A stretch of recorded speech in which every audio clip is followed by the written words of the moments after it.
Domenica 26 settembre, Santi Michele, Gabriele e Raffaele. È il 273esimo giorno dall'inizio dell'anno, ne mancano 93 al termine. Il sole sorge alle 7:07, tramonta alle 18:54. La luna si leva alle 3:32, tramonta alle 17:52.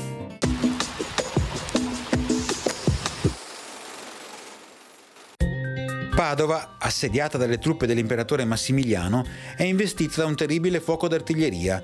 Gli sforzi del nemico sono concentrati soprattutto sul bastione di Codalunga, dove i padovani hanno innalzato su un'asta una gatta viva, sfidando a gran voce francesi, tedeschi e spagnoli ad andarla a prendere.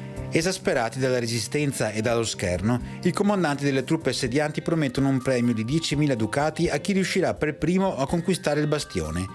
Gli attacchi si succedono agli attacchi, ma le perdite sono tali che Massimiliano, sconfitto da una gatta, toglie l'assedio.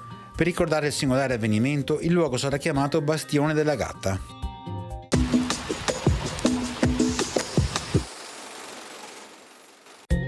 Le previsioni per domani: variabilità con alternanza di nubi e spazi di sereno. Quanto alle temperature, sono attesi un aumento in quota, un aumento delle minime nelle valli e su buona parte della pianura centro-settentrionale. Per il resto, contenute variazioni di carattere locale.